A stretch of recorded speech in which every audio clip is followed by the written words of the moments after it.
আমার তো রীতিমতো ইচ্ছে করছে এই মুহূর্তে এক দৌড়ে ভাইয়ার রুম থেকে একটা লুঙ্গি টেনে টুনে খুঁজে এনে মন খুলে একটু লুঙ্গি ডান্স দিতে। আহা, বিয়ে নামক ঝড় অবশেষে বয়ে চলেই গেল। কি কি শান্তি, কি শান্তি! ইয়াহু, এখন আমি নিশ্চিন্তা নিজের বিয়ের রোস্ট খেতে পারবো। কি কপাল আমার বাবা গো, ভাবা যায় এই ঘটনার পর মনে হয় না 3-4 বছরের মধ্যে আমার বিয়ের কথা হবে। যাই হোক, এখন আমি দুনিয়ার সবচেয়ে বেশি ইনফ্যাক্ট বড্ড দুঃখী নারী, কারণ আমার বর পালিয়েছে, আমাকে ধোকা দিয়ে একেবারে ব্যাকা থেকে টেনে টুনে সোজা করে দিয়েছে। তাই মুখটা একটু অসহায় বোধ কালো করে বসে আছি। হাসলে একদমই চলবে না, কিন্তু মনে মনে তো আমি বড্ড খুশি। দুনিয়ার মধ্যে আমিই মনে হয় সেই প্রথম বীর নারী হব যার বিয়ে ভাঙা নিয়ে মনে কোনো দুঃখ প্রকাশ নেই, উল্টা খুশি প্রকাশ আছে। ভাইয়া আমার রুমের দরজার সামনে এসে ঠেস দিয়ে দাঁড়িয়ে মাথা নত করে আছে। আমার পাশে বেডে বসে কাজিন নামক বিনা সুইচের টেপ রেকর্ডিং গুলো আমায় সান্ত্বনা দিচ্ছে। ওদের সান্ত্বনায় আমার কি হবে? আমি তো আপাতত মহা খুশি, কিন্তু আমার এই খুশি, আমার এই পোড়া কপালে আর বেশি সময় সহ্য হলো না। আমি যখন কাজিনদের সাথে বসেছিলাম তখন আব্বু আর আসিফ আঙ্কেল হন্তদন্ত হয়ে রুমে প্রবেশ করলেন আর সবাইকে ইশারায় বাইরে যেতে বললেন। আমার পাশে আসিফ আঙ্কেল আর আব্বু এসে টুল টেনে বসলেন। আসিফ আঙ্কেল লজ্জায় মাথা নত করে অসহায়ের মতো তিনি শান্ত স্বরে নিচের দিকে তাকিয়ে বললেন, আমি কি বলে তোমাকে ঠিক সান্ত্বনা দিব আমি এই মুহূর্তে নিজেই জানি না। আমার তোমাকে কিছু বলার ভাষা নেই। বিশ্বাস করো মা, আমি বাকরুদ্ধ। তোমার হয়তোবা খুব রাগ উঠছে আমার উপর। আমি নিজেই এসে বিয়ে ঠিক করেছি, আর এখন নয়ন এমন করার ছেলে না, কিন্তু আচমকা এমন একটা কাজ যে করে বসবে, এর জন্য আমি খুবই লজ্জিত। আমার ভুলের জন্য তোমার জীবনটা যেভাবে নষ্ট হতে চলেছে, কিন্তু আমি সেটা কিছুতেই হতে দেব না। যেহেতু আমি করেছি তার সংশোধনও আমিই করব। তাই আমরা দুই পরিবার মিলে সিদ্ধান্ত নিয়েছি তোমার সাথে আমার ছেলের বিয়ে দিব, এটাও আজ এই মুহূর্তে। কথাটা শোনার পর আবার মাথায় যেমন দুই মনের ভারী বাজ পড়লো। আমি কিছুই বলতে পারছি না, আমি নিজে এখন বাকরুদ্ধ হয়ে গেছি। ড্যাব ড্যাব করে আসিফ আঙ্কেল আর আব্বুর দিকে তাকিয়ে আছি। দেখো মা, আমাদের দুই পরিবারের সম্মান আর তোমার ভালো কথা চিন্তা করে আমরা এমন সিদ্ধান্ত নিয়েছি। আমার ছেলে খুব ভালো, একটু রাগী কিন্তু বাস্তববাদী।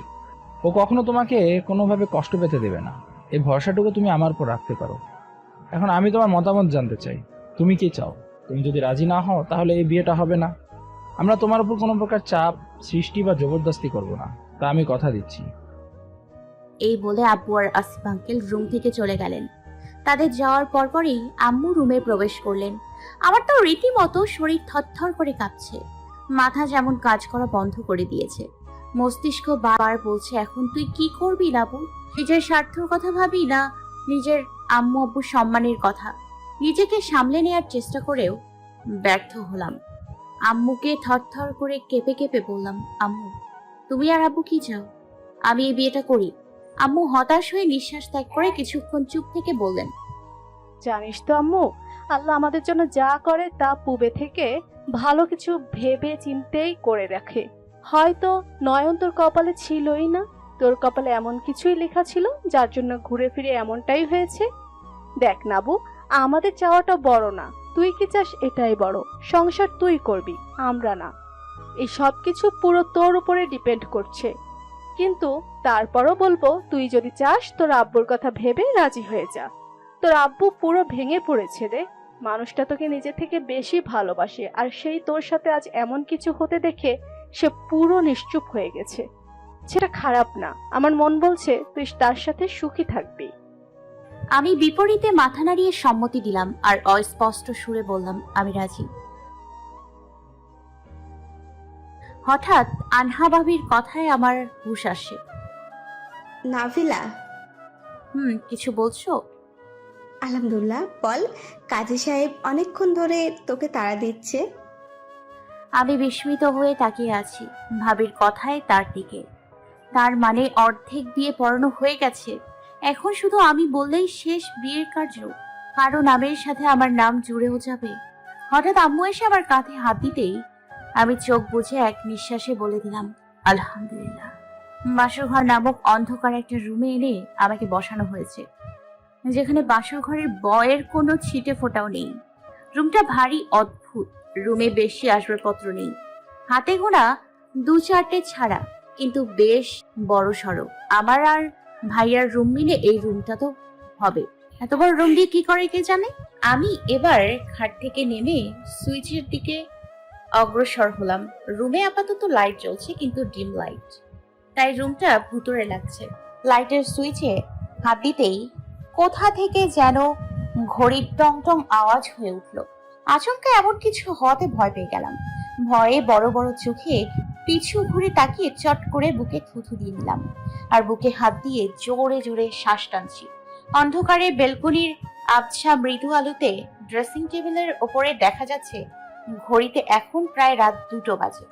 এমন সময় হঠাৎ দরজার ছিটকিনি খোলার আওয়াজে আমি থ মেরে সেখানে ভয়ে গুটিয়ে শাড়ির আঁচলটা 2 হাত মুঠোতে শক্ত করে ধরে চেপে দাঁড়িয়ে রইলাম।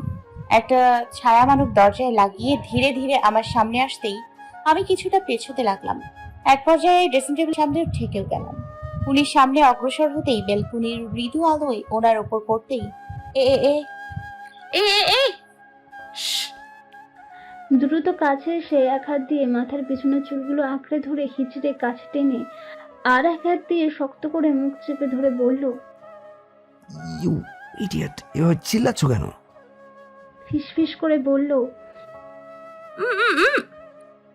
এভাবে আচমকা শক্ত করে গাল চেপে ধরায় ব্যথায় ভয়ে থরথর করে কাঁপছে নাবিলা। চোখ দিয়ে টলটল করে গড়িয়ে অবাধ্য নোনা জলগুলো পড়ছে।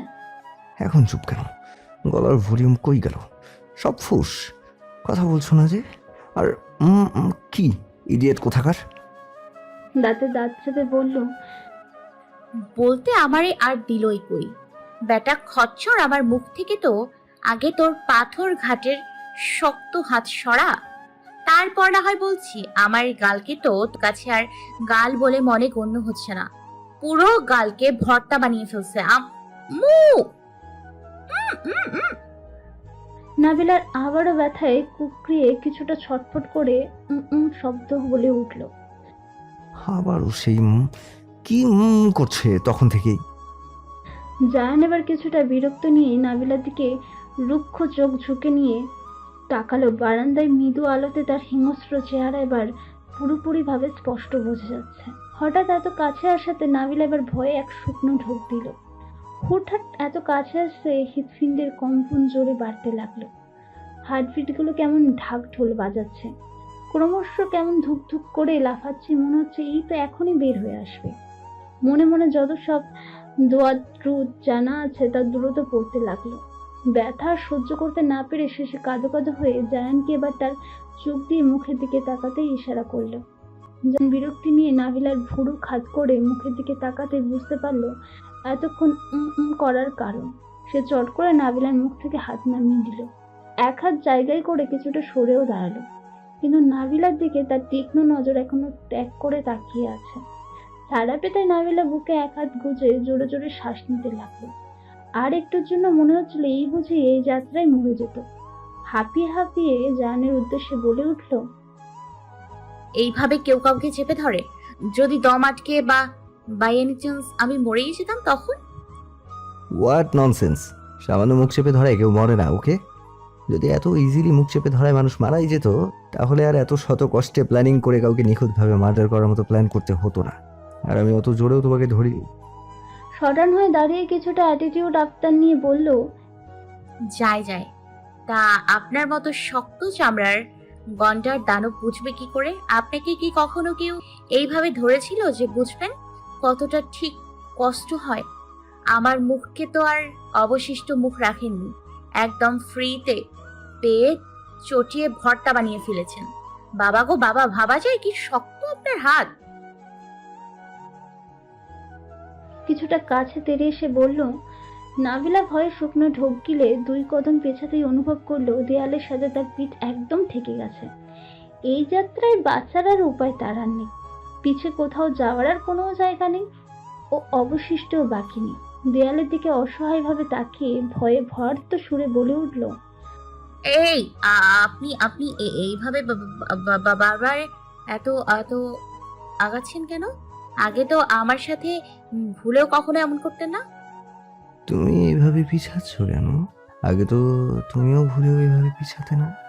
আর এভাবে তোতলাচ্ছ কেন? আপনি আপনি আছেন বলেই তো। Wait wait wait. ফট করে দ্রুত বলে উঠল। হোয়াট? নাবিলা আশেপাশে চোখ বুলিয়ে ভালো করে পরিবেশ খুঁটিয়ে দেখে অবিশ্বাস সুরে কাট কাট গলায় বলে উঠল। Mister Nihanta, right? চোখ বুজে ঘন ঘন পাপড়িযুক্ত চোখে তাকিয়ে ভাবলেশীন ভাবে বলল। আপনি এই মুহূর্তে এত রাত্রে ঠিক এখানে কি করছেন? এই 1 মিনিট দাঁড়ান। আমি কি বাই এনি চান্স কোনো ভুল কিছু দেখছি না তো? হ্যাঁ, এমনই হবে। এই ছাড়া আর কি বা হবে? শুনেছি মানুষ অতি শোকে কাতর হলে তার সাথে এমন কিছু উল্টাপাল্টা মস্তিষ্কে হয়, কিন্তু আমার মস্তিষ্ক আপাতত আচমকা আপনাকেই কেন বারবার জানান দিচ্ছে।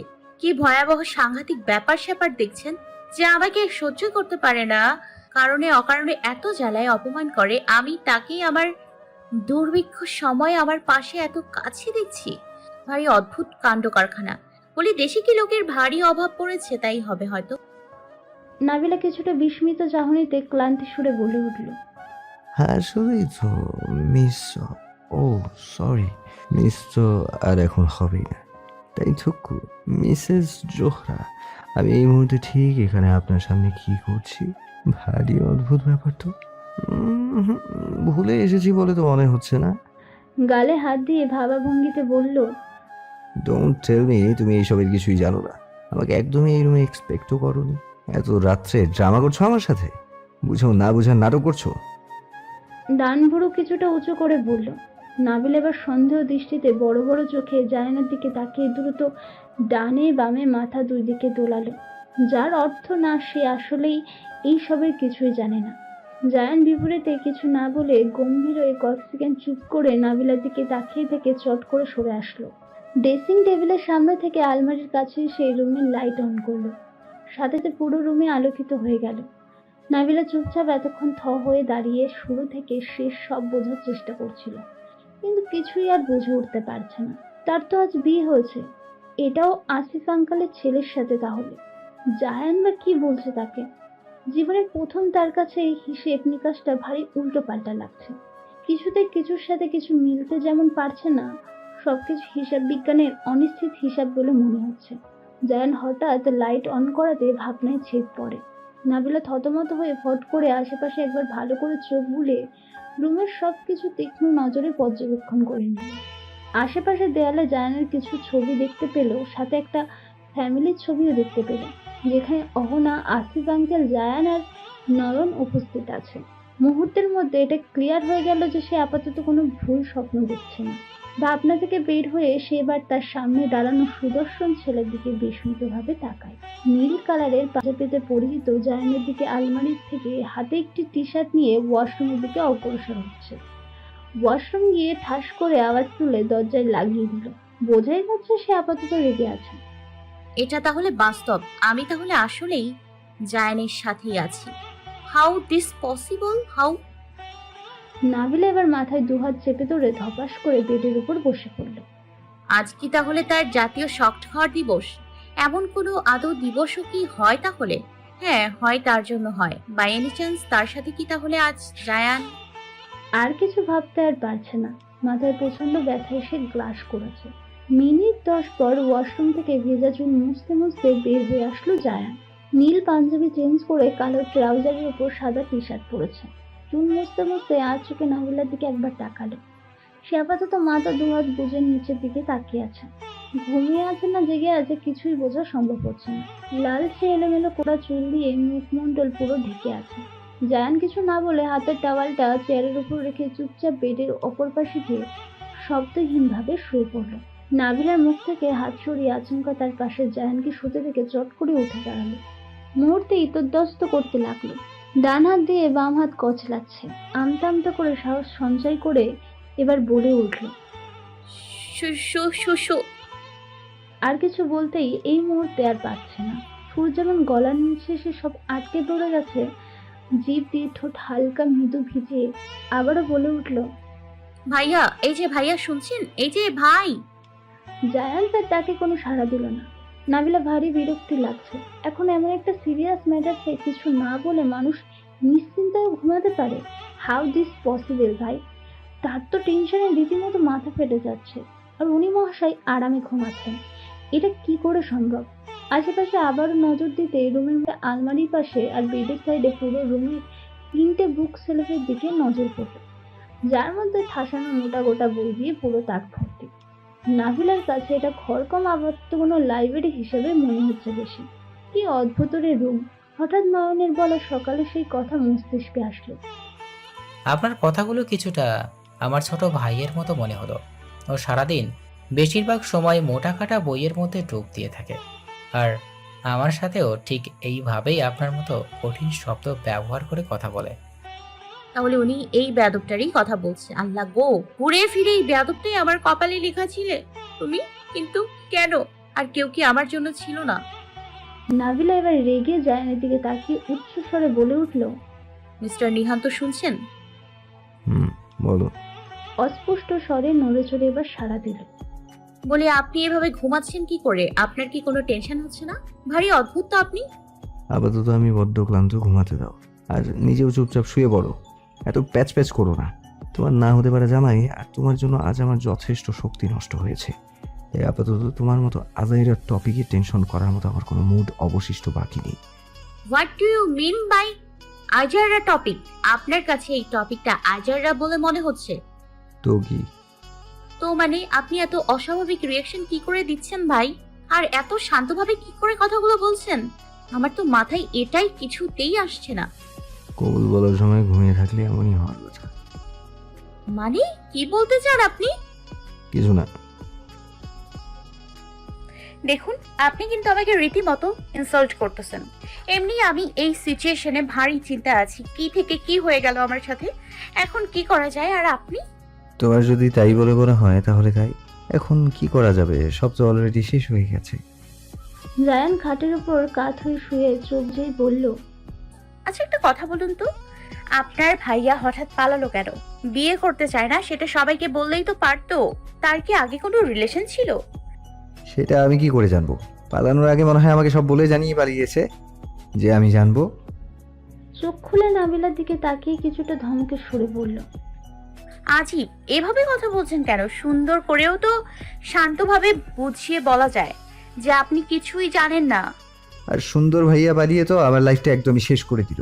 বাই দ্য ওয়ে, সকালে তো শুনেছি তোমার সাথে ভাইয়ার দেখা হয়েছিল। তো বাই এনি চান্স তুমি তাকে কিছু উল্টাপাল্টা বলনি তো? সন্দেহ জায়ানিতে জিজ্ঞেস করল। বলেছি। এই যে শুনছেন নয়ন, আপনি একটু পালিয়ে আমাকে ধন্য করবেন এই জীবনে ভাই। না মানে আমি না কখনো কাউকে এত কাছ থেকে পালাতে দেখিনি, তাই আর কি আপনাকে বলছিলাম। নাবিলা দাঁতে দাঁত চেপে বলল। ভাই অদ্ভুত কথাবার্তা তো আপনার। মনে হচ্ছে বিয়ে আমার না, আজ শুধু আপনারই একার হয়েছে। এই, শুধু আপনার লাইফ কি শেষ হয়েছে, সাথে সাথে আমার লাইফও কি হয়নি? যখন শুনেছিলাম আপনার ভাইয়া পালিয়েছে তখন যে কি খুশি লাগছিল বলার বাইরে। ভেবেছিলাম আপাতত বিয়ে নামক চ্যাপ্টারটা এই যাত্রায় শেষ হবে, কিন্তু হয়ে গেল তার উল্টো। যত নষ্টের গোড়া মূল আপনার গুণধর ভাই। নিজে তো একা এই সব থেকে বেটা পালালো, সাথে আমার জীবনকেও শেষ করে দিল। সকালে এত সুন্দর করে গুছিয়ে তাকে কি সব বুঝালাম, আর তার প্রতিদান স্বরূপ হিসেবে আমাকে এই দিল। আগে জানলে তাকে কিছু বলতামই না।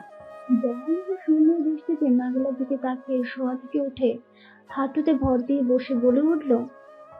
এমন কি বলেছিলে শুনি? বুড়ো খাত করে জিজ্ঞেস করল।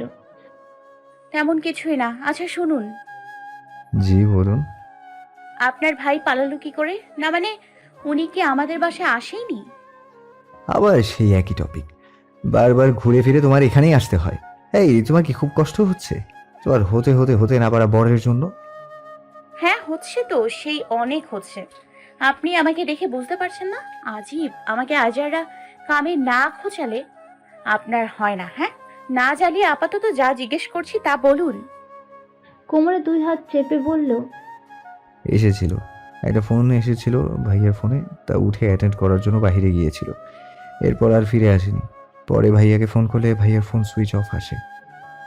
আচ্ছা ধরুন কাল পরশুর মধ্যে যদি আপনার ভাই বাই এনি চান্স বাসায় ফিরে আসে, তাহলে তখন কি হবে? তেমন কিছুই হবে না। কিন্তু কেন? উনি তো বাসা থেকে পালিয়েছিল, তাহলে কেন হবে না? জায়ান আবার কিছুটা বিরক্ত হলো।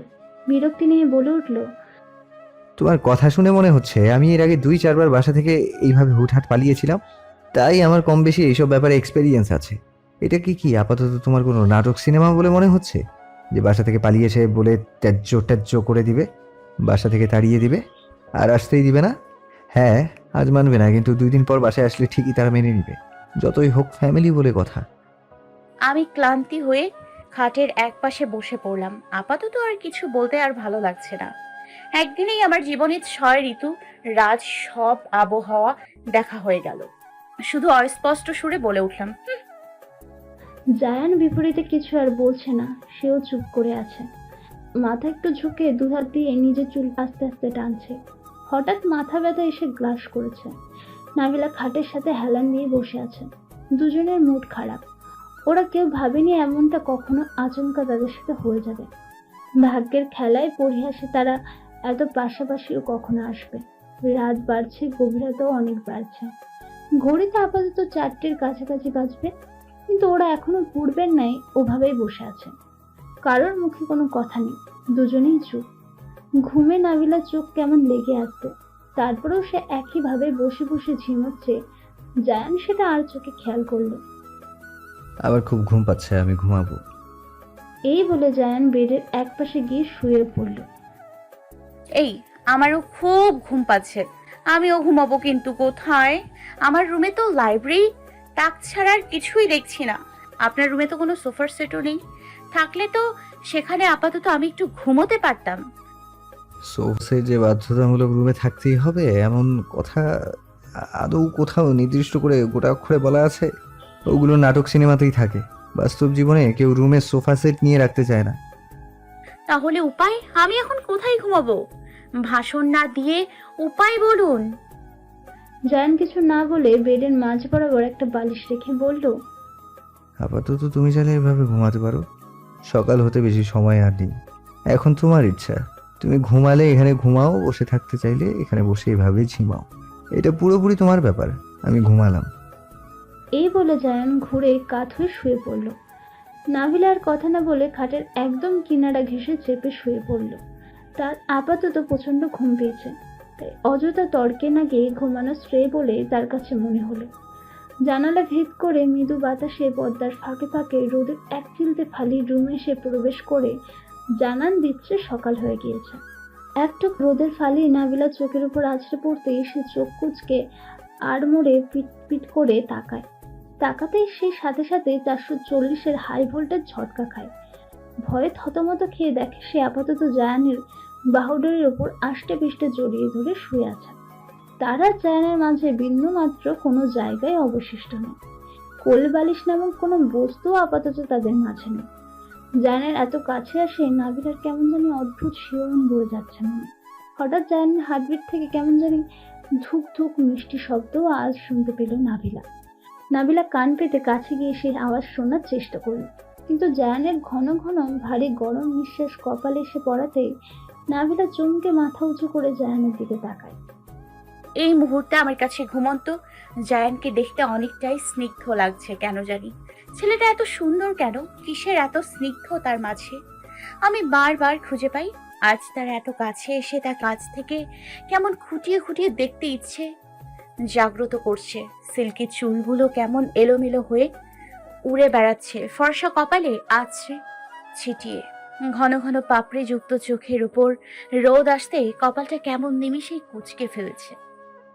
নাবিলা নিঃশব্দে হাসলো জায়ান কুচকানো কপাল দেখে। নাকটা কিছুটা লালও হয়ে আছে বটে, গালে খোঁজা খোঁজা দাড়িগুলো কিছুটা বড় হয়েছে, কিন্তু এ তো বেশ মানিয়েছে। আমি তার দিকে কিছুক্ষণ অপলক ভাবে তাকিয়ে থেকে চট করে চোখ সরিয়ে নিলাম। জোরে জোরে শ্বাস নিতে লাগলাম চোখ বুজে। কেমন যেন লজ্জা লাগছে আমার। দ্বিতীয়বার তার দিকে চোখ মেলে তাকাতে যেমন ভারী লজ্জা করছে। এই ছেলে কাছে আসলে আমার সব কেমন যেন গুলিয়ে যায়, নিঃশ্বাসগুলো কেমন আটকে শ্বাস প্রশ্বাস বন্ধ হয়ে যায়। দম ছাড়তেও তখন ভারী শ্বাস কষ্ট হয়। জায়ান উঠে লজ্জাজনক এই দৃশ্য দেখার আগেই এখান থেকে উঠতে হবে। আমি আস্তে আস্তে জায়ানের হাত থেকে মাথা সরিয়ে নিলাম। ধীরে সুস্থে উঠতে যাব, তখনই জায়ান আমাকে পেছন থেকে কোমর জড়িয়ে ধরলো। মুহূর্তের মধ্যে আমি জমে গেলাম। মনে হচ্ছে শ্বাস নিতে আমি আপাতত ভুলে গেছি। নিহাত ঘুমের ঘোরে আছে বেটা, তাই এমন করছে। নয়তো এই খচ্চর এই জীবনে আমাকে জড়িয়ে ধরবে, জীবনেও না। পারলে আমাকে কাঁচা চিবিয়ে চিবিয়ে খাবে। যাই হোক, এখন আমাকে উঠতে হবে। তাকে হালকা ধাক্কা দেয়াতেই জায়ান কিছুটা নড়ে চড়ে আমার থেকে সরে উঠল, কাত হয়ে আবারও শুয়ে পড়ল। ছাড়া পেতেই আমি স্বস্তি নিঃশ্বাস ত্যাগ করলাম। এমন সময় দরজায় কড়ায় টকা পড়ল। নাবিলা খাট থেকে উঠে গিয়ে দরজা খুলে দেখলো উফ ভাবি, তুমি! আমি তো ভয় পেয়ে গিয়েছিলাম। ভাবি আমি, ভয় পাওয়ার কিছু নেই। এখন জলদি করে রেডি হয়ে নিচে আসেন ননদি, তোমাকে দেখবার জন্য অনেকে বাসায় এসেছে। অহনা রুমে এসে তড়িঘড়ি করে বলে উঠল, কে এসছে গো ভাবি? ভয়ে ভয়ে বিপরীতে জিজ্ঞেস করলাম। অহনা নাবিলাকে চিন্তিত মুখ দেখে হেসে দিল। বিপরীতে সাহস দিয়ে বলে উঠল, রিল্যাক্স, আমি তো আছি তোমার পাশে, তাহলে এত কিসের ভয়? আর তেমন কেউ আসেনি। বড় মা, বড় বাবা, এনি ভাইয়া, আর সাথে পাড়ায় কিছু নিকট আত্মীয় স্বজন এসেছে নতুন বউকে দেখতে। এখন চলতে তুমি তৈরি হয়ে নিচে চলে আসে ননদিনী। গাল টেনে বলল অহনা। আচ্ছা। নাবিলা কিছুটা মৃদু স্বরে বলল, এই রে, কি হলো? দেখেছো আমি যে চুলার মধ্যে চা বসিয়ে দিয়ে এসেছি তা ভুলেই গেছি। আর আসার আগে চুলা জ্বালিয়ে কমিয়েও দিয়ে আসিনি। ইস, তুমি ফ্রেশ হয়ে নাও, আমি আসছি। অহনা তালা দিয়ে বলে উঠল। এই বলে অহনা রুম থেকে হন হন করে চলে গেল। দরজায় লাগিয়ে আমি দরজার সাথে ঠেস দিয়ে দাঁড়িয়ে জায়ানের দিকে অসহায়তা নিয়ে একবার তাকালাম। কি সুন্দর এই বেটা ঘুমাচ্ছে অন্যের সুখের রাজ্যে ঘুম হারাম করে। চোখ ফিরিয়ে আর কিছু না ভেবে নিঃশব্দে দ্রুত ফ্রেশ হতে ওয়াশরুমে চলে গেলাম। এমনি আমি এই বাসার নতুন বউ, তার মধ্যে অনেক বেলা অবধি করে আজ ঘুম থেকে উঠেছি। মানুষ শুনলে কি বলবে আমাকে? নিশ্চয়ই এর জন্য নিচে যারা বসে আছে তারা খারাপই ভাবছেন। বেলায় করে ওঠা তো আর সবার চোখে এটা ভালো নজরে ঠেকেই না। ফ্রেশ হয়ে এসে মুখ মুছতে মুছতে ড্রেসিং টেবিলের সামনে থেকে নিজের লাগেজটা টেনে হিঁচড়ে খাটের উপর উঠালাম। লাগেজ খুলে আমি পড়লাম এখন মহা বিপদে। শাড়ি পরবো না সালোয়ার?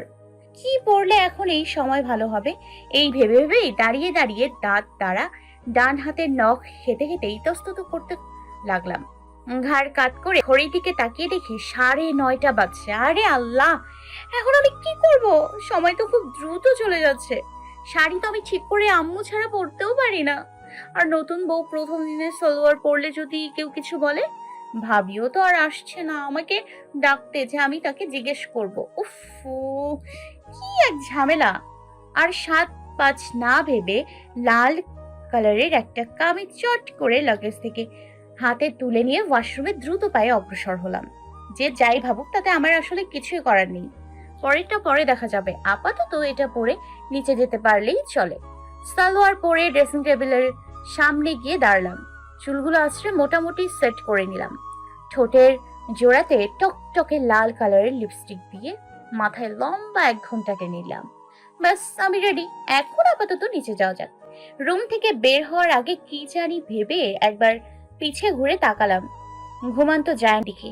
এই মা, তাকিয়ে দেখি নিহন্ত বেটা চিৎপাটং হয়ে হাত পা ছাড়িয়ে ছিটিয়ে উল্টো হয়ে উব্ধ হয়ে শুয়ে আছে। আর শোয়ার স্টাইল দেখে আমি ফিক করে হেসে দিলাম। কাল এই ছেলে আমাকে সিনেমা আর বাস্তব নিয়ে এত ভাষণ দিয়েছিল, আর আজ সে বাচ্চাদের মতো ছড়িয়ে ছিটিয়ে শুয়ে আছে। এই সময়কে কাজে লাগিয়ে একটা ছবি তুলে রাখলে ব্যাপারটা মন্দ হয় না। আমাকে বেশি কিছু বলে এই ছবি দেখে সেই দিনে 100 বারের মতো তাকে ব্ল্যাকমেল করব। ফোনের ক্যামেরা অন করে সাবধানে সামনে গিয়ে একটা ছবিও তুলে নিলাম। রুম থেকে বের হতেই অহনা ভাবির সাথে সিঁড়ি পথ দেখা হয়ে গেল। উফ ভাবি, কোথায় ছিলে তুমি? আমি কত টেনশনে ছিলাম তুমি জানো। এখন বলো তো, আমি সালোয়ারে ঠিক আছি কিনা? এই লুক চলবে? অহনা গম্ভীর হয়ে বলল, হ্যাঁ ঠিক আছে, কিন্তু কানে গলায় এইভাবে খালি কেন? কিছু পরনি কেন? আচ্ছা, আগে আমার সাথে চলো, তোমাকে একজনের সাথে দেখা করিয়ে আনি, তারপর আমি না হয় এসে গয়না পরিয়ে দিচ্ছি তোমাকে। এই বলে একটা কোথায় নিতে লাগলো। সিঁড়ি থেকে নেমে দেখি এমা, নিচে আন্টি টাইপ অনেকেই বসে আছে, তাও আমাকে দেখতে। তাদের দেখে আমার গলার সুর শুকিয়ে কাঠ হয়ে গেল। ননদিনী, আমারও কিন্তু 3 বছর আগে বিয়ে হয়েছে, তা আমি জানি হঠাৎ নতুন নতুন কারো বাড়ি গেলে, বউ হয়ে গেলে ঠিক কেমন ফিল হয়, কেমন পরিস্থিতিতে পড়তে হয়। সেই সময় আমার পাশে কেউ ছিল না এই সবে সাহস দেওয়ার জন্য, কিন্তু আই প্রমিস আমি তোমার পাশে সব সময় আছি, তাই আপাতত তোমার কোনো ভয় নেই। অহনা নাবিলার হাত শক্ত করে ধরে মিষ্টি হাসি দিয়ে বলে উঠল। বিপরীতে নাবিলা অহনাকে শক্ত করে জড়িয়ে ধরে বলে উঠল। থ্যাংক ইউ ভাবি, তুমি না থাকলে আসলে আমি কিভাবে যে এসব একা হ্যান্ডেল করতাম আমি নিজেও জানি না। এখন বুঝতে পারছি তোমার ঠিক সে সময় কতটা নার্ভাসনেস আর একা বোধ ফিল হচ্ছিল। অহনা নাবিলার বিপরীতে হেসে বলে উঠল। এবার চলো তোমাকে একজনের সাথে দেখা করাই, তার সাথে কথা বলে ভয় আরো কমে যাবে তোমার। তারপর ওনাদের সাথে দেখা করতে হবে। ওই তো চলে এসেছি। ননদিনী, ইনি হলেন আমার একমাত্র সুন্দরী দাদি। অহনা একটা রুমে ঢুকে বলল। আসসালামু আলাইকুম।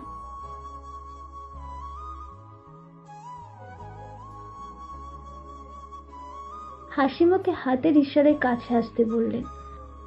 ভাবি আর আমি হাসি মুখে ওনার কাছে গেলাম। বাহ, তুই তো ভারী মিষ্টি দেখতে হয়েছিস, পুরো সাদাফের ছায়া। তাই? কিন্তু বাসায় তো বলে আমি দাদির মতো হয়েছি। দাদির পাশে বসে তাকে বললাম। কি জানি, আমার কাছে তো তা মনে হয় না। আমার কাছে তো বরং সাদাফি লাগছে।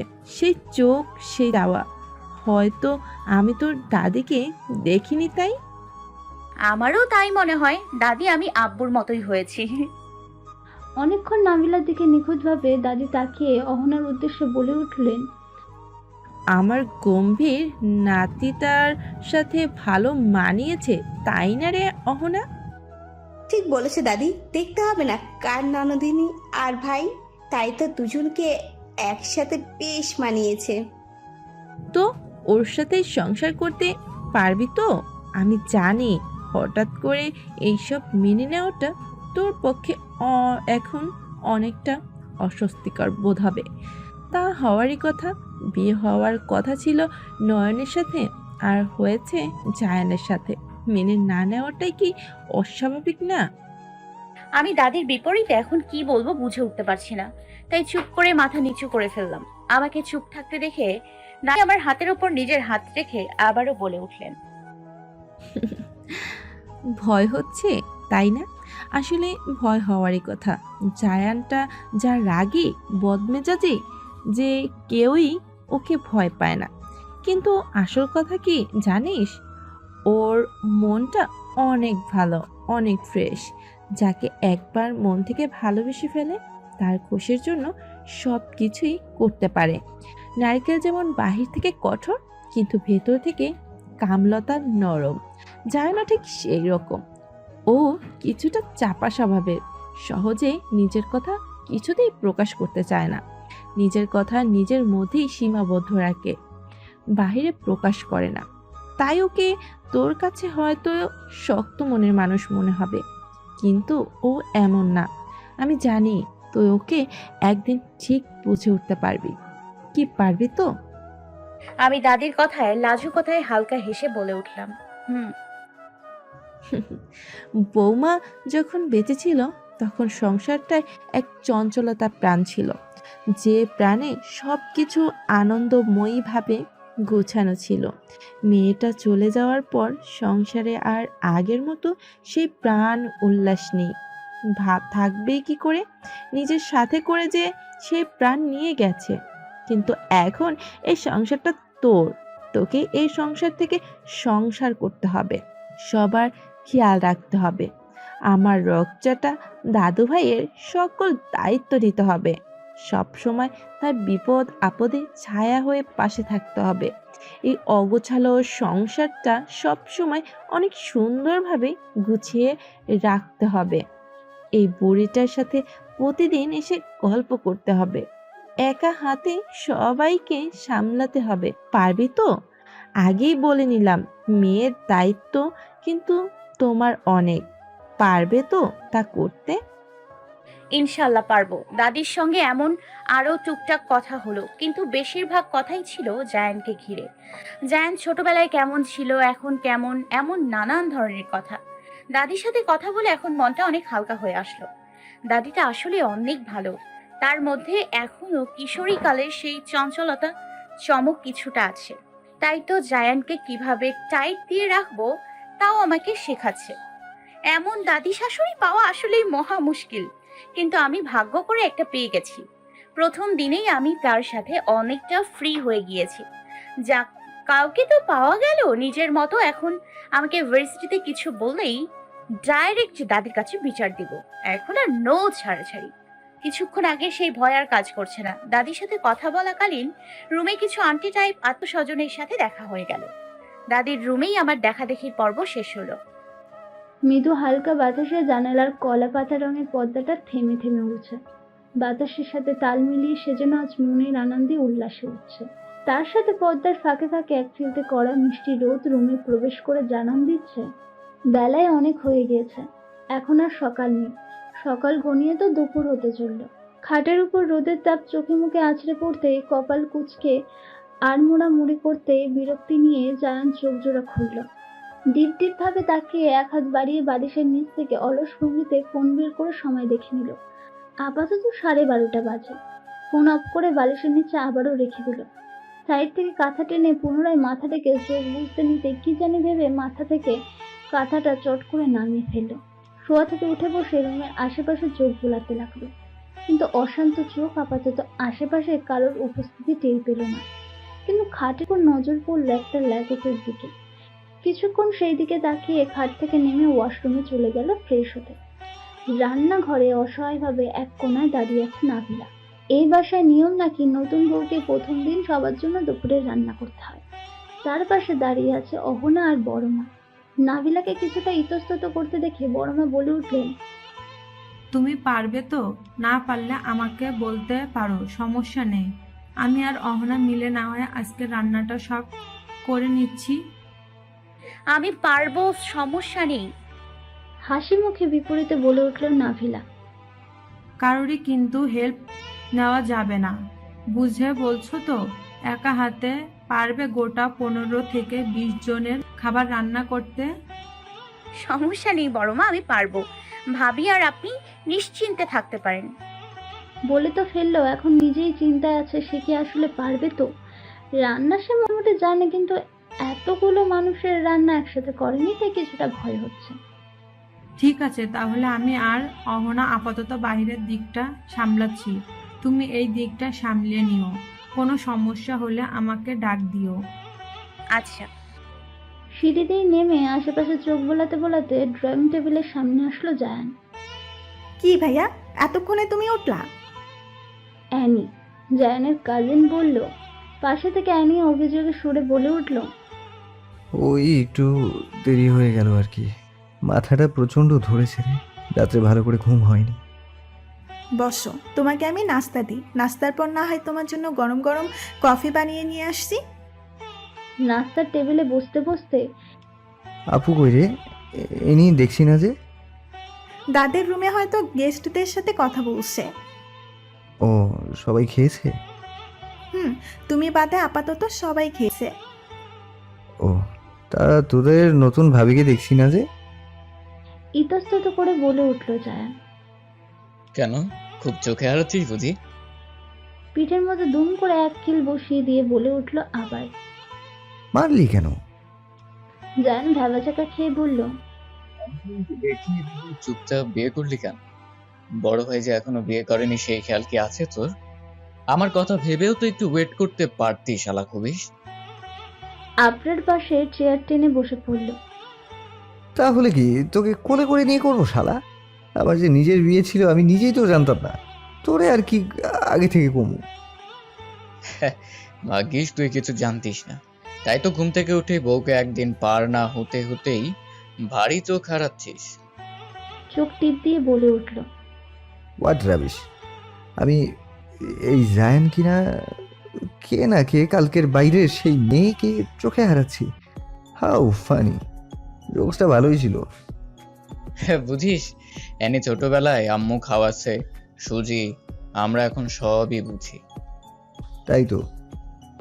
জায়ান আবরারের দিকে তাকিয়ে বলে উঠল, বাইরের মেয়ে কি ভাইয়া ভুলে যেও না, ও তোমার বউ আর আমাদের একমাত্র ভাবি, তাই বুঝে শুনে কথা বলো, আমাদের সামনেই বলে দিলাম।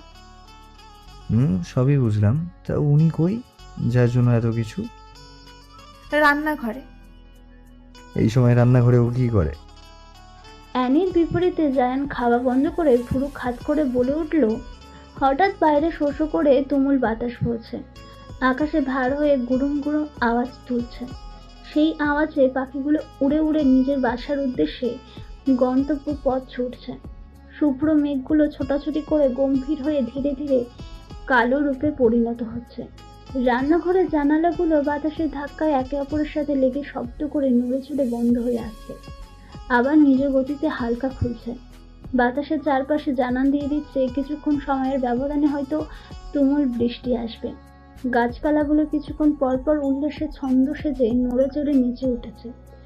গম্ভীর গুমট পরিবেশ এখন বেশ রোমাঞ্চকর, মনোমুগ্ধকর হয়ে ফুটে উঠেছে। সকাল থেকেই আজ বেশ অসহনীয় তীব্র গরম পড়েছিল।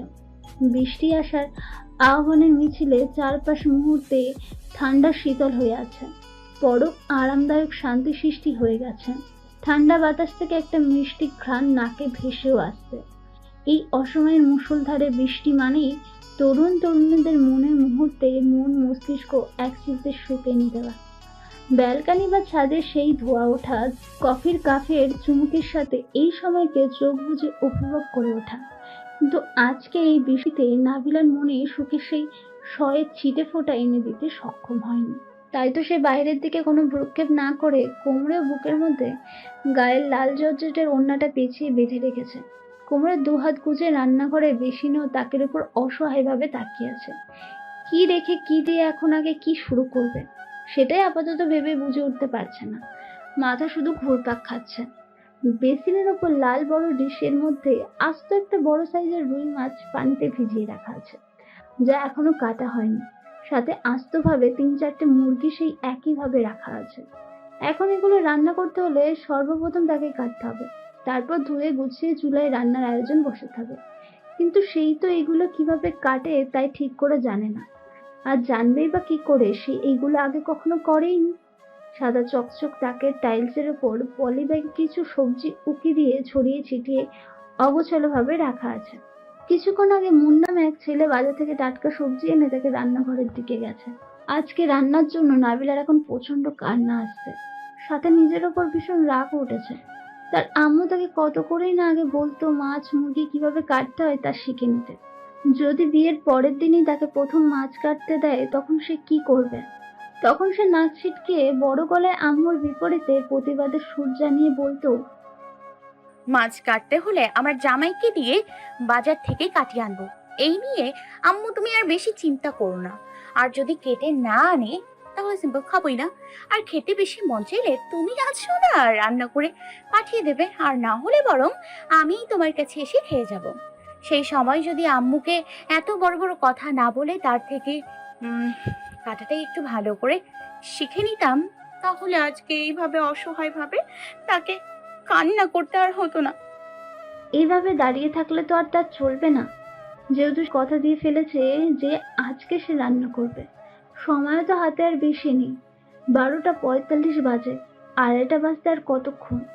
দীর্ঘশ্বাস নিয়ে এগিয়ে গিয়ে টাইলস থেকে এক এক করে পলিব্যাগ খুলে সবজি বের করতে লাগলো। যেহেতু সেই মাছ আর মুরগি কাটা ছাড়া কিছুই করতে পারবে না, এখন এগুলোই তার শেষ আশা। বলতে গেলে আপাতত এই মুসিবত থেকে বাঁচার উপায় সিম, মিষ্টি কুমড়া, টমেটো, বেগুন, কাঁচামরিচ এক এক করে ব্যাগ থেকে নামিয়ে সাদা বলে নামিয়ে গুছিয়ে রাখতে লাগলো। আর ভাবতে লাগলো এগুলো দিয়ে আসলে কি রান্না করা যায়, যা খেয়ে সবাই তার প্রশংসা করবে। হঠাৎ ভাবনায় চেক পড়লো রান্নাঘরের জানালায় দামকা হাওয়ার বাতাসে ভারী আওয়াজে। বুকে থুতু দিয়ে ভয়ত্ব হয়ে সেদিকে তাকাতেই মুহূর্তে বিষণ্ণতা দূর হয়ে মুখে তার এক চিলতে জয়ের হাসি লেখা ফুটে উঠল। হাতে পত্রিকা নিয়ে খুব মনোযোগ সহকারে হলরুমের সোফায় বসে পড়ছে জায়ান। এর আগে তার এইভাবে অসময়ে কখন পত্রিকা পড়া হয়ে ওঠেনি। আজ প্রথম এত আগ্রহ নিয়ে খুঁটিয়ে খুঁটিয়ে এই নিয়ে 3বারের মতো একই পত্রিকা পুনরায় চোখ বোলাচ্ছে। কিন্তু পড়ছে কম, আপাতত বিরক্তি নিয়ে পেজগুলো ওলট পালট করছে বেশি। এইখানে বসে থাকা তার একটা কারণও আছে বটে। মূলত এখান থেকে বসে রান্নাঘরের দিকটা দেখা যায়। পুরোটা ঠিক দেখা যায় না, শুধু ফ্রিজের ও বেসিনের দিকটা স্পষ্ট দেখা যায়। ওইখানে দাঁড়িয়ে কেউ কাজ করলে এখান থেকে বসে অনায়াসে সব দেখা যাবে। মুখ থেকে কিছুক্ষণ পর পর পত্রিকার ফাঁকে ভ্রু কুঁচকে রান্নাঘরের সেই দিকে দৃষ্টি নিক্ষেপ করে তাকাচ্ছে, কিন্তু এতে ফলাফল স্বরূপ তাকে পেতে হচ্ছে প্রতিবারের মতো শূন্য। কিছুই দেখে বুঝে উঠতে পারছে না আসলে হচ্ছেটা কি। তার এবার ভীষণ বিরক্তি লাগছে, কিন্তু এই বিরক্তিটা লাগছে আসলে কার উপরে, নিজের উপরে না অন্য কারোর উপরে, এটাও তার জানা নেই। কিরে, এখানে বসে কি করছিস? জুম্মা নামাজ পড়তে যাবি না? পাশ থেকে আবরার ফোন চাপতে চাপতে তারা দিয়ে বলে উঠল, যাব। তাহলে কয়টা বাজে দেখেছিস? শাওয়ার নিয়েছিস? আমার কথা এত চিন্তা না করে তুই নিজের কথা ভাব। তুই নিয়েছিস, তোর তো আবার মেয়েদের মতো 1 ঘন্টা সময় লাগে। ওই খচ্চর, কোন দিন আমার 1 ঘন্টা সময় লাগছে? তোর মাথা কি ঠিক আছে ভাই? কারে কি বলছিস দেখ, দেখে বলিস তো। আর এত অগ্নিময় হয়ে কথা বলছিস কেন? ব্যাপার কি বলতো? ব্যাপারটা তোর মাথা গভেট। কাউকে কিছু বলছি না, তোকেই বলছি। মূর্তির মতো সংসদে এইভাবে দাঁড়িয়ে আছিস কেন? 10 মিনিটের মতো সময় দিলাম তোকে, যা রেডি হয়ে আয়। 10 মিনিটের থেকে একটু এদিক সেদিক হলেই খবর আছে তোর। হাত থেকে এবার পত্রিকা নামিয়ে রাগে হনহন করে নিজের রুমে অগ্রসর করলো। আবরার তার কথা শুনে পুরো ভ্যাবাচাকা খেয়ে গেল। সে তো রেডি হয়ে দাঁড়িয়েই আছে ভাই, তাহলে আবার কি রেডি হবে? 1 ঘন্টার মধ্যে আমার অ্যামাজনের অভিযান আইন মিশন রান্না বান্না শেষ হয়েও গেল। চুলা বন্ধ করে সব খাবার ভালো করে ঢেকে রেখে তারপর রান্নাঘর গুছিয়ে রাখলাম। বুক ফুলিয়ে এবার রান্নাঘর থেকে রুমে আসলাম। হাতে আরো আধা ঘন্টার মতো আপাতত আমার সময় এখনো বাকি আছে। বাসার সব ছেলেরা এখনো মসজিদ থেকে আসেনি, আর ভাবি, বড় মা, এনি দাদির সাথে হয়তো তার রুমে কথা বলছে। এই সুযোগে কাজে লাগিয়ে রুমে এসে শাওয়ার সেরে নামাজ আদায় করে নিলাম। নামাজ শেষে রুম থেকে বের হতে নিতেই এনির ওর হাতে ধোয়া ওঠা গরম গরম চায়ের কাপ আমার হাতে ধরিয়ে দিয়ে টেনের রুমের দিকে আবারও নিয়ে আসলো। কোনো মতে এক হাতে শাড়ির কুচি ধরে আর পিছে ছুটলাম ওর। আমাকে বেডে বসিয়ে দিয়ে বলে উঠল, আসো আমরা গল্প করি। তোমার সাথে তো আলাদাভাবে এখনো আমরা ঠিক করে কথাই হয়ে ওঠেনি। আমি মৃদু হেসে বলে উঠলাম, ধন্যবাদ আপু, এই সময় আসলেই আমার 1 কাপ চায়ের দরকার ছিল। হাই, আমি অ্যানি, তোমার ননদিনী।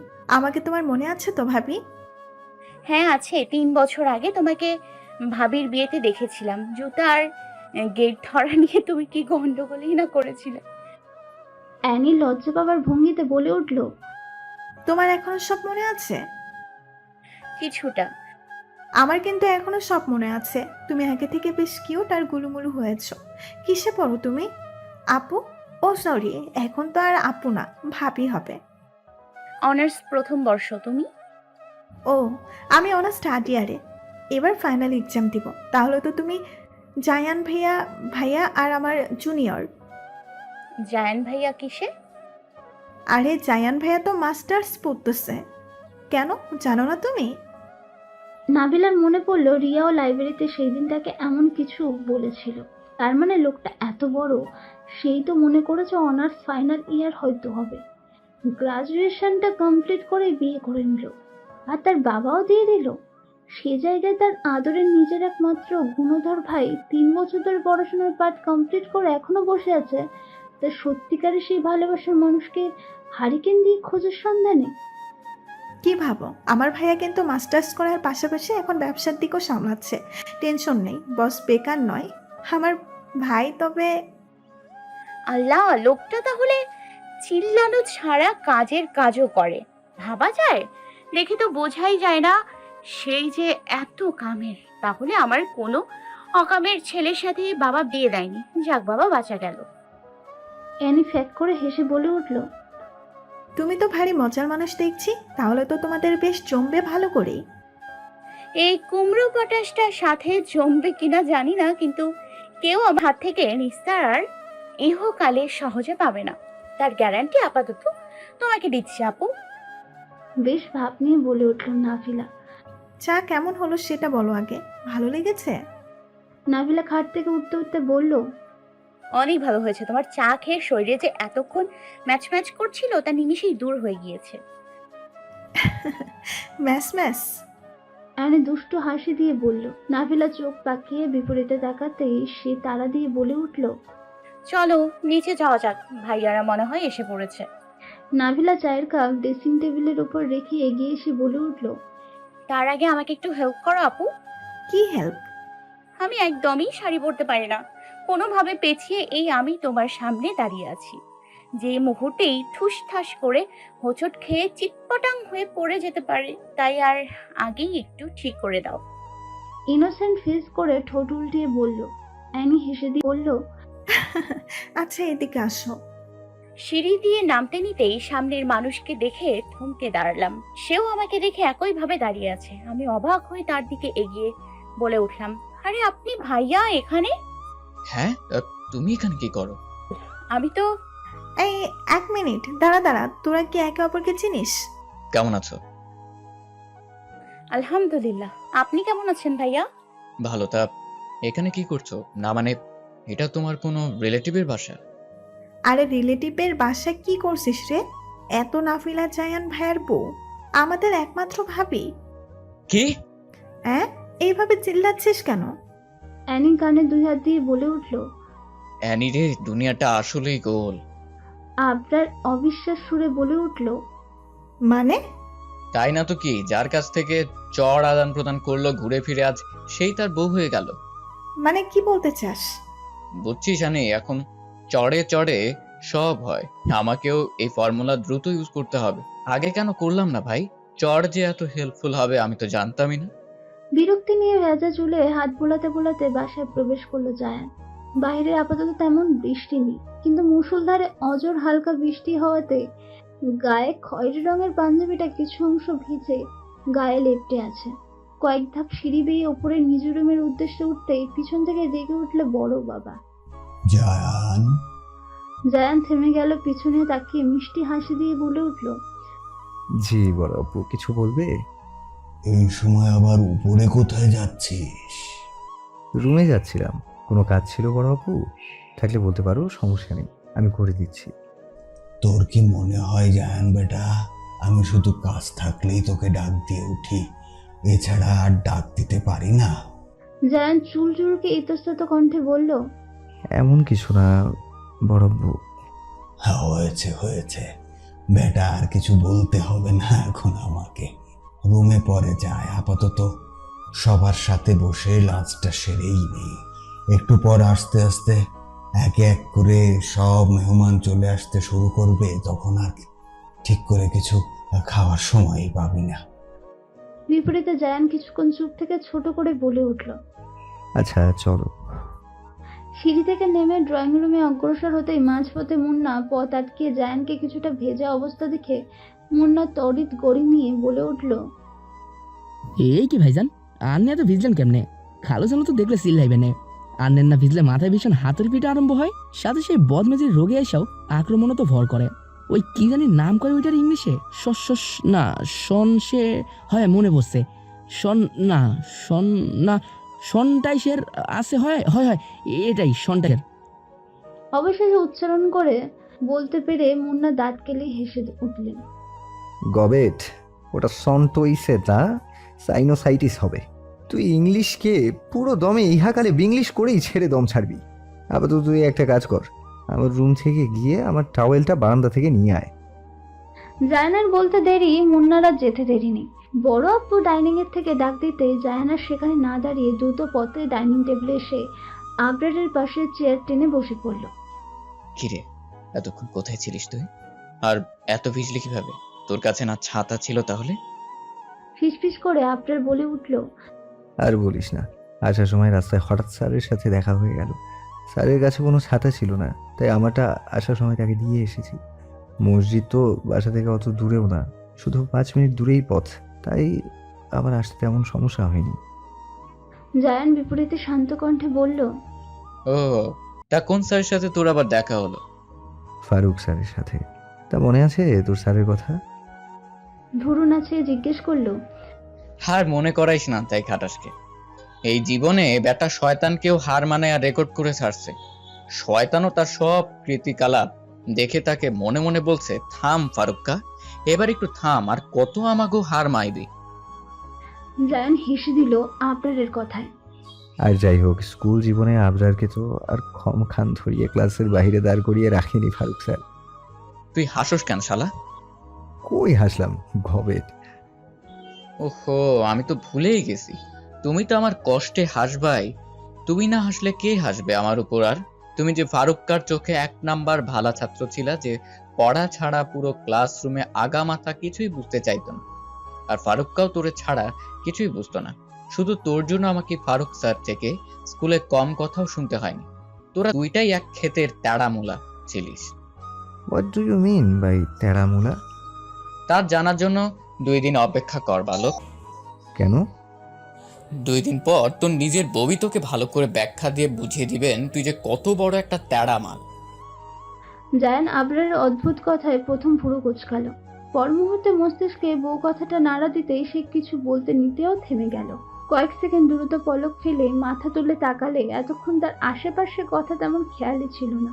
মাথা তুলে সামনে তাকাতেই সেই কিছুটা মুহূর্তে থমকে গেল। মুখে ডিপ ডিপ হাতুড়ি জোরে জোরে ধুকধুক করে উঠলে মুখ অটোমেটিক্যালি তার হা হয়ে গেল। চোখগুলো বড় করে তাকিয়ে কয়েক সেকেন্ডের জন্য সাথে সাথে আবারও বুকে হাত দিয়ে চোখ বুজে নিল।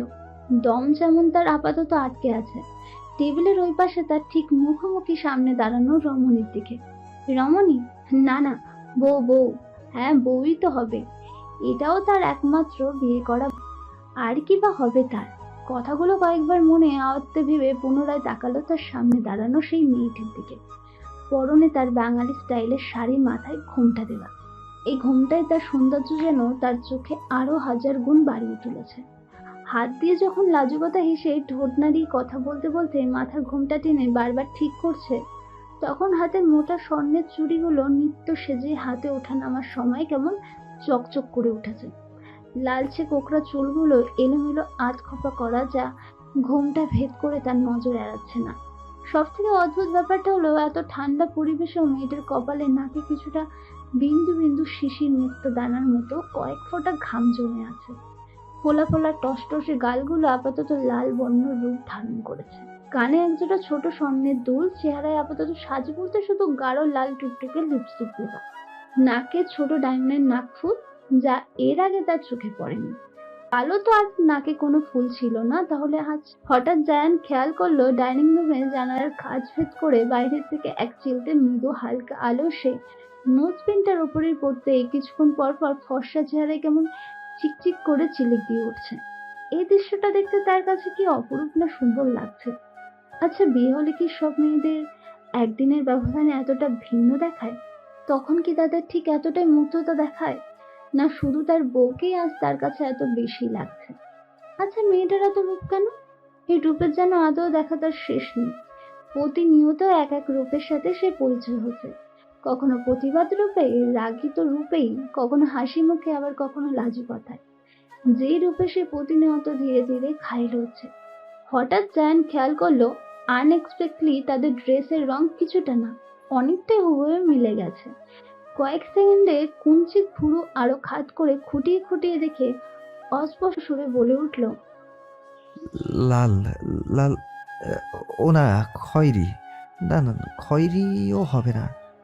সে যে পাঞ্জাবি পরেছে তার জানার মতে এটার কালারকে খয়েরি বলে, কিন্তু নাবিলা শাড়ির কালারটার নাম কি ঠিক তার জানা নেই। জায়ান কিছুক্ষণ ভেবে অতি প্রিয় চেনা কিন্তু আপাতত এই মুহূর্তে বড্ড অজানা নামবিহীন কালারের নাম আবিষ্কার করে উঠল, কলিজার কালার। হ্যাঁ, কলিজার কালার, কারণ এই কালারে পরিহিত রমণীকে দেখে মুহূর্তে তার কলিজা কেঁপে উঠেছে। এই কালার দ্বিতীয়বার কিছুতেই আর এই মেয়েকে পরতে দেওয়া যাবে না। দেওয়া যাবে না মানে দেওয়া যাবে না, ব্যাস। আর শাড়ি পরে তো বাইরে কোথাও যেতে দেবে না। শাড়ি পরতে মন চাইলে পরবে, সমস্যা নাই তার, কিন্তু বাসায়। শাড়িতে মেয়েটাকে তার অনেক ভাল লাগে। প্রথমবার যখন ভার্সিটিতে দেখেছিল তখনই সে থমকে গিয়েছিল। না চাইতেও বারবার তার অবাধ্য চোখ তার দিকে তাকাচ্ছিল। শুধুই যে ভাল লাগে বললে তা ভুল হবে। শাড়িতে এই মেয়েকে মারাত্মক সুন্দর লাগে। জায়ান চোখ বুজে তৃপ্তি নিয়ে হেসে উঠল। দিন দিন সেই মেয়ের একরাশ মুগ্ধতার ভিড়ে কেমন যেন হারিয়ে গেছে। এই হারাতে তার যেন এখন আর কোনো দ্বিধা নেই। তা ভাবি, আমাদের আজ কি খাওয়াবে? অহনার কথায় জায়ানের হুঁশ আসলো। সে নিজেকে স্বাভাবিক করে আগের ন্যায় গম্ভীর হয়ে বসলো। তোমার ফেভারিট খাবার এখন গেস করো, তা কি হতে পারে? সিরিয়াসলি, তুমি মজা করছো না তো আবার? একদমই না, আমি কোনো মজা করছি না ভাবিজি। বিরিয়ানি?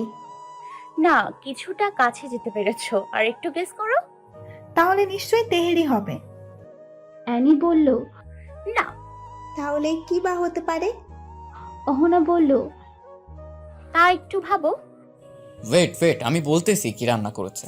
আমার সিক্স সেন্স বলছে ভাবি নিশ্চয়ই আমাদের জন্য কাচ্চি রান্না করেছে, তাই না ভাবি? আমি ঠিক বলেছি তো? আবরার বলল। আমি অতি দুঃখিত ভাইয়া, আপনারটা হয়নি। তোর সিক্সথ সেন্স সবসময় কাচ্ছিই বলে কেন?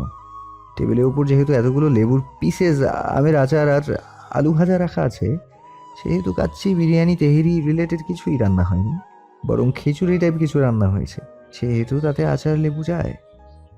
জায়ান বলল।